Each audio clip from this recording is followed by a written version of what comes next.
જો કે તમે બધા સહકુશળો છો, હું પણ સહકુશળ છું. આજે 10 જૂન 2026નું કરંટ અફેર લઈને તમારા માટે હાજર થઈ ગયો છું. તો ચાલો મોડું ન કરતા આજનો વિડીયો શરૂ કરીએ છીએ. એની પહેલાં કહેવા માંગીશ કે ચેનલ પર નવા છો તો સબસ્ક્રાઈબ કરીને રાખજો. વિડીયો ગમે તો એક લાઇક કરી દેજો. ભાઈબંધ દોસ્ત ફેમિલી મેમ્બર સાથે વિડીયો શેર જરૂર કરજો, જે પણ લોકો ગવર્મેન્ટ એક્ઝામની તૈયારી કરે છે. કારણ કે દરરોજ લોંગ વિડીયોમાં કરંટ અફેર્સ અને શોર્ટ વિડીયોમાં જનરલોને લઈ અને આવતો રહું છું અને તમને અપડેટ કરતો રહું છું. તો ચાલો મોડું ન કરતા આજનો વિડીયો શરૂ કરીએ છીએ. 10 જૂન 2026 કરંટ અફેરનો પહેલો પ્રશ્ન છે, મોનાકો ગ્રાન્ડ પ્રિક્સ 2026નું ખિતાબ કોણે જીત્યું? સાચો જવાબ છે કિમી એન્ટોનેલી. બીજો પ્રશ્ન છે, સાફ મહિલા ચેમ્પિયનશિપ 2026નું ખિતાબ કોણે જીત્યું? સાચો જવાબ છે ભારત. ત્રીજો પ્રશ્ન છે, પ્રધાનમંત્રી જન આરોગ્ય યોજના કયા રાજ્યમાં શરૂ કરવામાં આવી? સાચો જવાબ છે પશ્ચિમ બંગાળ.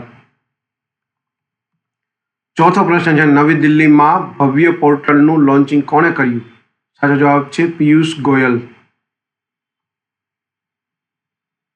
પાંચમો પ્રશ્ન છે, ભારતીય વિદ્યા ભવનના અધ્યક્ષ તરીકે કોની નિમણૂક કરવામાં આવી? સાચો જવાબ છે બનવારીલાલ પુરોહિત. છઠ્ઠો પ્રશ્ન છે, વિશ્વ નયનદાન દિવસ દર વર્ષે ક્યારે ઉજવવામાં આવે છે? સાચો જવાબ છે 10 જૂનના દિવસે. સાતમો પ્રશ્ન છે, તાજેતરમાં રાષ્ટ્રપતિ દ્રૌપદી મુર્મુએ શૌર્ય ચક્રથી કોને સન્માનિત કર્યા? સાચો જવાબ છે સૂરજ પ્રસાદ. આઠમો પ્રશ્ન છે, વિશ્વની પ્રથમ વર્લ્ડ યોગાસન ચેમ્પિયનશિપ 2026માં ભારતનું સ્થાન શું રહ્યું? સાચો જવાબ છે પ્રથમ. નવમો પ્રશ્ન છે, જેવલિન થ્રોમાં 90 મીટરનો આંકડો પાર કરનાર ચોથો એશિયાઈ ખેલાડી કોણ બન્યા? સાચો જવાબ છે રમેશ થરંગા. 10મો અને છેલ્લો પ્રશ્ન છે, મહિલાઓની સુરક્ષા માટે સિંગાપુર વિશેષ કાર્યબળ કયા રાજ્યમાં શરૂ કરવામાં આવ્યું? સાચો જવાબ છે તમિલનાડુમાં.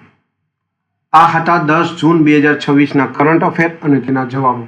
વિડીયો ગમ્યો હોય તો વિડીયોને એક લાઇક કરી દેજો. ચેનલ પર નવા હો તો સબસ્ક્રાઈબ કરીને રાખજો, કારણ કે દરરોજ લોંગ વિડીયોમાં કરંટ અફેર અને શોર્ટ વિડીયોમાં ચેનલોને લઈ અને આવતો રહું છું અને તમને અપડેટ કરતો રહું છું. આજ માટે આટલું જ. જય હિન્દ, વંદે માતરમ દોસ્તો.